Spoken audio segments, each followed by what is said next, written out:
네, 여러분 안녕하십니까? 이상희 TV의 이상희 교수입니다. 여러분 오랜만입니다.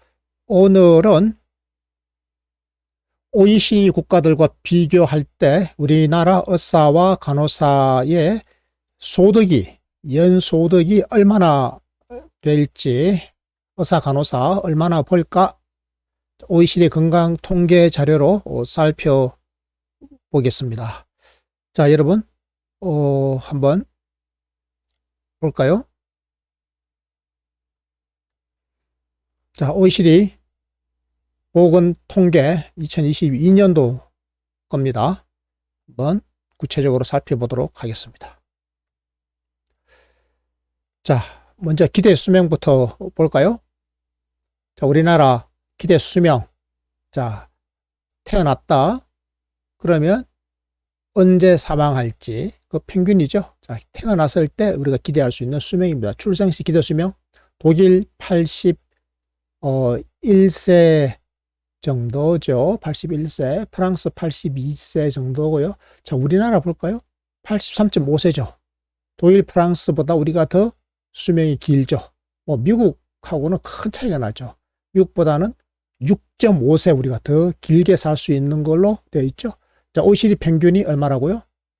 80.5세죠. OECD 평균보다 우리가 3살 더 오래 살 것으로 기대된다. 이렇게 볼 수 있습니다. 우리나라 남자는 80.5세이죠.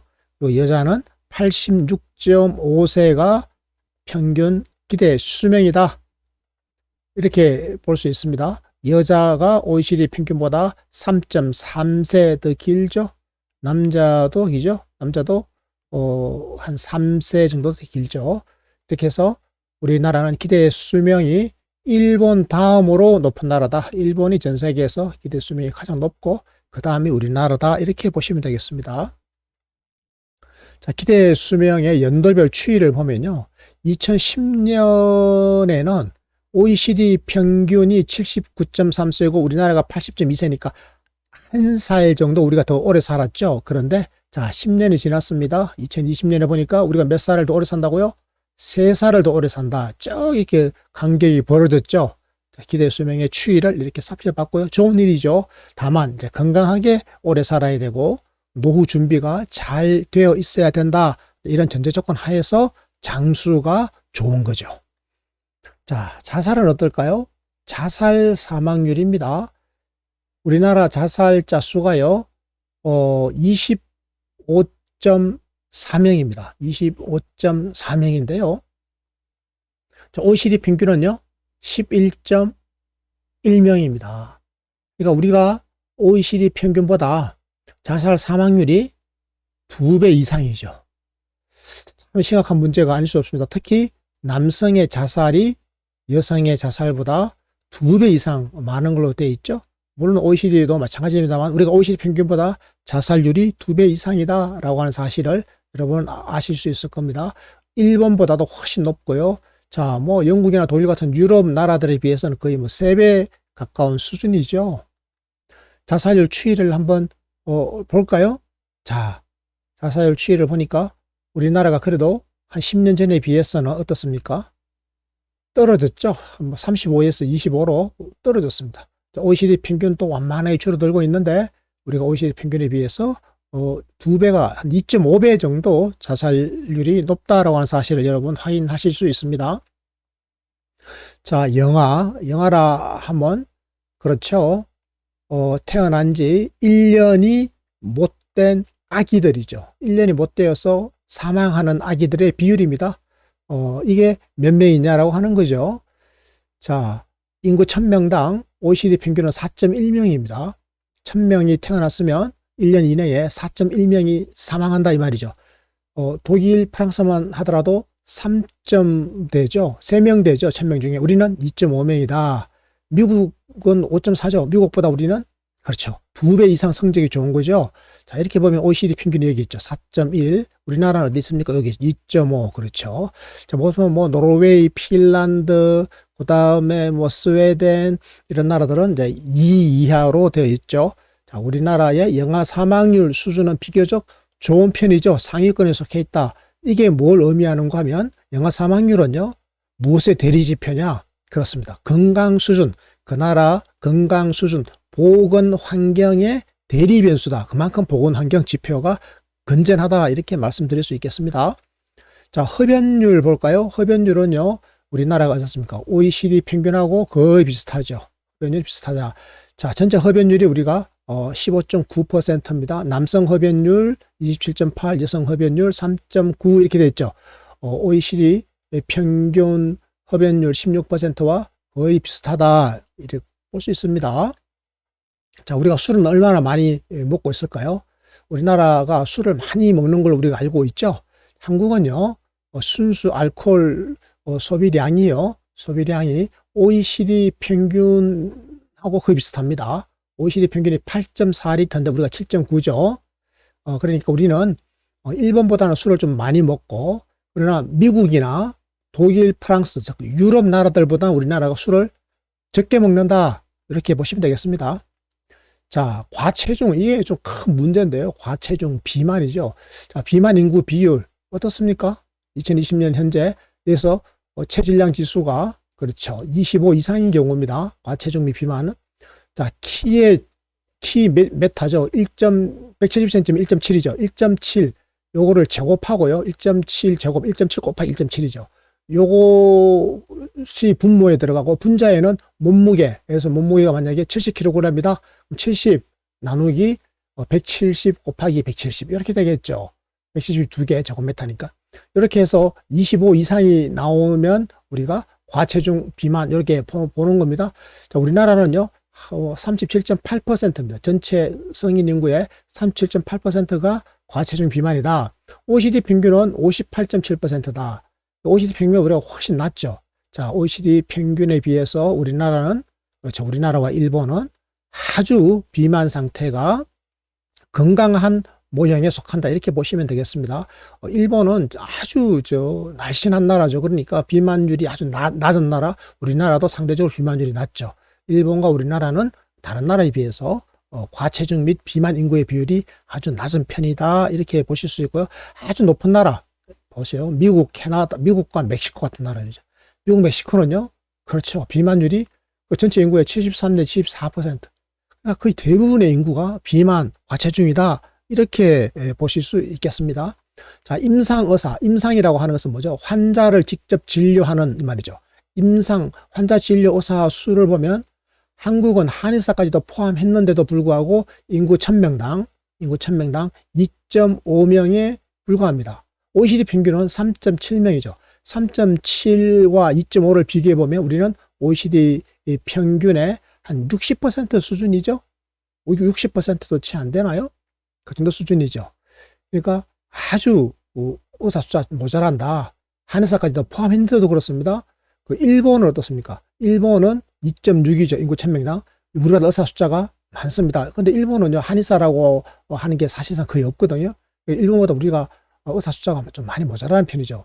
독일이나 프랑스에 비하면 의사 숫자가 우리가 굉장히 모자라죠. 독일이 4.5명인데 의사 숫자가 모자란다고 그래서 독일 정부가 의사 숫자를 늘리기로 했습니다. 그리고 독일 의사협회도 의사 숫자를 늘려달라고 공개적으로 요구도 했죠. 우리나라는 의사 숫자 늘리는 거를 의사협회가 반대하는 바람에 여전히 지금 인구 1000명당 2.5명으로 독일의 거의 절반 수준에 묶여 있다. 이렇게 볼 수가 있겠습니다. OECD 평균 3.7명, 인구 1000명당 의사 3.7명에 비하면 우리는 2.5명으로 세계에서 가장 의사 숫자가 적은 나라다. 이렇게 의사 숫자가 이렇게 적어요. 그런데 의학 계열의 졸업자 숫자도 적어요. 의학 계열의 졸업자 숫자가 우리나라 보십시오. 우리나라는요, 인구 10만 명당 7.2명밖에 안 돼요. 이 OECD 국가 중에서 일본하고 이스라엘에 이어서 두 번째로 작습니다. 일본과 이스라엘 6.9, 6.9명이죠. 우리가 7.2명입니다. 그러니까 졸업자 숫자가 이렇게 적은 거예요. 애초에 배출을 우리가 너무나 적게 하고 있다. 왜 졸업자 숫자가 적죠? 입학 정원이 너무 적어서 그렇다. OECD 평균은 13.2잖아요. 우리가 OECD 평균 인구 10만 명당 13명 정도의 졸업생을 배출해야 되는데 우리는 거의 절반, 13명의 절반인 한 7명 정도만 우리가 졸업생을 배출하고 있으니까 의사 숫자가 앞으로 계속 부족할 것이다. 이렇게 전망이 됩니다. 큰일입니다. 자, 그러다 보니까 의사, 전문의를 기준으로 봅니다. 전문의 기준으로 의사의 임금 소득이 굉장히 높습니다. 얼마큼 높다고요? OECD 국가 중에서 가장 높아요. 한국의 의사가 가장 소득이 높다. 연봉입니다. 연소득입니다. 연소득이 가장 높아요. 자, 봉지기는 이제 취업한 의사를 말하는 거죠. 개원이는 개업한 의사입니다. 먼저 봉지기를 보니까 임금 근로자, 그 나라 임금 근로자 소득 대비 몇 배냐? 우리나라는 평균적으로 임금 근로자 소득 대비 4.6배나 되는 겁니다. 여러분, 4.6배. 그러니까 임금 근로자들이 100만 원 번다면, 그렇죠, 460만 원. 그렇죠. 200만 원 번다면 200만 원에 거의 5배. 거의 뭐 1000만 원에 가깝게 버는 겁니다. 근데 이게 OECD 국가들 평균을 보면요, 그 나라 임금 근로자 소득의 2.7배를 벌고 있어요. 평균적으로. 그런데 우리나라는 4.6배를 벌고 있는 겁니다. 그래서 프랑스 의사들은요, 2.2배를 벌어요. 평균 근로자보다 2.2배밖에 못 벌어요. 대체적으로 유럽 나라들이 한 2배에서, 독일 보세요. 3.4배잖아요. 2배에서, 독일이 좀 상대적으로 나은 편입니다. 벨기에 2.6배잖아요. 2배에서 3배 정도인데 우리는 뭐 거의 5배, 4.6배나 많이 번다. OECD 평균 2.7배보다 훨씬 많다. 자, 임금 소득을 구체적으로 달러로 표시해 봅니다. 이 PPP라고 하는 것은 이제 구매력을 보정했다. 이제 Purchasing Power Parity, 구매력 지수를 가지고 보정했을 때 이래야 객관적인 비교가 되니까요. US 달러로 표시했을 때 한국의 의사들은 이게 얼마입니까? 그죠? 이게 얼마죠? 19만 5천. 거의 20만 달러죠. 20만 불이면, 그러니까 2억, 지금 뭐 한 1,300원으로 치면, 그렇죠. 2억 6천만 원 정도 되는 거죠. 독일이 18만 7천. 독일보다 더 많이 벌죠. 독일보다 우리나라 의사들이 훨씬 더 많이 번다. 프랑스보다 2배가 넘죠. 프랑스보다. 이렇게 우리나라 의사들이 많이 번다. 자, 개원하면 어떠냐? 개원하면요, 더 그렇습니다. 개원하면 임금 근로자 소득에 비해서 몇 배를 번다고요? 7배 벌어요. 개원하면 7배. OECD 평균은 한 5배 조금 안 되죠. 4.6배. 우리나라가 개업하는 사람은, 그렇죠, 30만 불이죠. 그럼 이게 한 4억 정도 되는 겁니다. 연 한 4억 정도 되는 거죠. 여기에 30만이죠. 요 OECD 평균은 23만이죠. 우리가 요 독일보다도 또, 독일 28만 7천, 독일보다 많이 벌죠. 이렇다는 사실, 한국 의사가 OECD 국가 중에서 가장 임금 소득이 높다. 봉지기, 개원이 마찬가지다. 봉지기는 뭐라고요? 봉지기는 4.6배, 임금 근로자 소득의 4.6배를, 개원이는 임금 근로자 소득의 7.1배를 번다. OECD 평균인 2.7배, 4.6배에 비해서 압도적으로 높다. OECD 국가 중에 최고로 많이 번다. 자, 그럼 이게 전문의들의 봉지기를 기준입니다. 봉지기를 취직한 의사를 기준으로 임금 소득의 제가 추이를 봅니다. 지난 10년 동안의 추이를 보면, 자, 이게 OECD 평균이에요. OECD 평균은 보세요. 여기 우리나라 거예요. 10년 전에도 우리나라가 OECD보다 훨씬 높았죠. 8만 8천인데 우리는 13만 6천이잖아요. 그런데 이 간격을 우리가 비교를 해보면요, 해가 갈수록 어떻습니까? 우리가 더 가파르게 높고 OECD는 거의 완만하게 높아지죠. 이 격차가 어떻습니까? 훨씬 더 벌어졌죠. 이 간격이 어때요? 훨씬 더, 그렇죠, 훨씬 더 벌어졌습니다. 그렇죠? 거의 2배로 벌어졌죠. 여기는 뭐 10만 8천인데 여기는 19만 5천, 거의 2배입니다. 이 정도로 격차가 벌어지고 있다. 한국의 의사들의 소득은 가파르게 계속 해가 갈수록 증가하고 있고 OECD는 완만하게 증가하거나 거의 비슷하다. 그래서 우리가 느끼는 게 있죠. 이건 정말 너무 심한 거 아니냐, 이제 이런 반론을 제기할 수가 있을 겁니다. 의사 숫자가 모자라서, 부족해서 나타나는 현상이다. 그럼 간호사는 어떠냐? 간호사가 병원의 핵심적인 인력들이죠. 자, 간호사는 OECD 평균이 어떻습니까? 인구 1000명당 9.7명이죠. OECD 평균, 간호인력, 간호조무사까지 포함하면 이제 9.7명이고, 간호사, 정규 간호사, RN이라고 그러죠. RN만 하면 이제 8명입니다. 우리나라는 어떻습니까? 4.4명이죠. 거의 절반이죠. 그런데 간호사 전체 인력으로 보면 이제 거의 비슷합니다. 우리는 이제 RN 말고 간호조무사 인력을 많이 활용하고 있어서 그렇습니다. 정규 간호사만 보면 이제 우리가 OECD의 거의 한 절반밖에 안 되는데 전체 간호 인력은 거의 비슷하다. 약간 모자란다. 자, 그럼 간호대학 졸업자 숫자를 보면 어떠냐? 졸업생 수, 간호대학 졸업생 수는 인구 1000명당 42.4, OECD 평균은 31.4죠. 우리나라가 훨씬 더 간호사는 많이 배출하고 있죠. 우리는 의사가 부족한 대신에 간호사를 많이 배출함으로써 보완을 하려고 하는 정책을 쓰고 있습니다. 간호사협회는 간호사 숫자 늘리는데 동의했고 의사협회는 동의하지 않았기 때문에 나타나는 현상이다.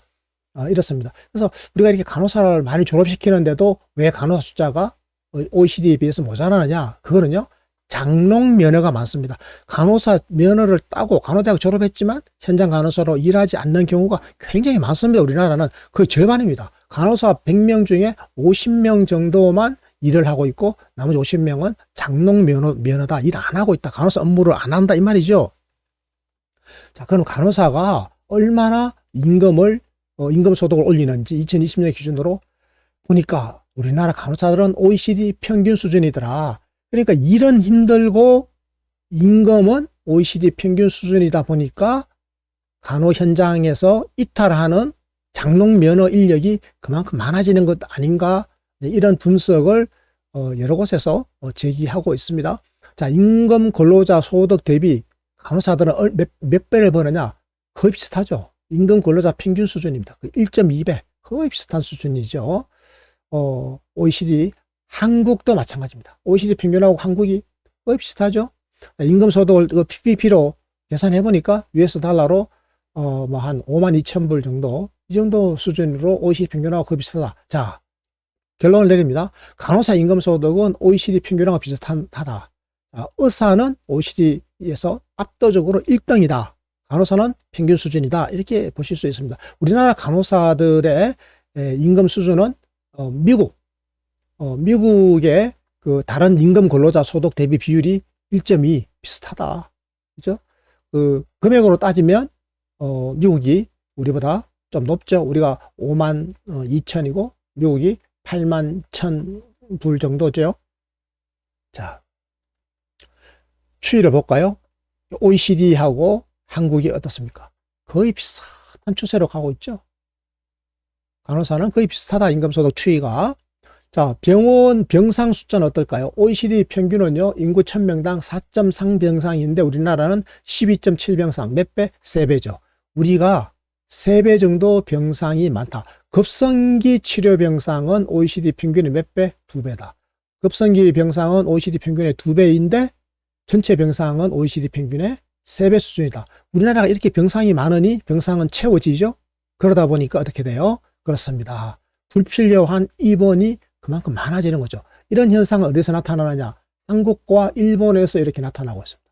한국과 일본이 유사하게. 한국이 가장 병상이 전 세계에서 많은 나라다. 이제 OECD 평균의 몇 배죠? 3배나 된다. 이런 말씀 드립니다. 스웨덴, 영국, 뭐 이런 덴마크 이런 나라들 보십시오. 미국도 마찬가지고 뭐 3병상도 안 돼요. 3병상도. 2점 몇 병상인데 우리는 12.7병상. 이런 나라들은 몇 배? 이런 나라들의 5배 내지 6배, 5배 넘는다. 자, 주요 의료 장비는 어떨까요? 의료 장비 굉장히 많이 보유하고 있습니다. 인구 100만 명당 MRI는 OECD에서 대충 한 18.3대입니다. 우리나라는 몇 대? 34대. 18대 기계 34대. 뭐 엄청나게 많죠. 거의 2배죠. OECD 평균에 비해서. CT는 어떻습니까? 29대 대 40대. 이것도 엄청나게 더 많죠. 자, 우리나라는 MRI나 CT 같은 고가 의료 장비를 너무 많이 가지고 있다.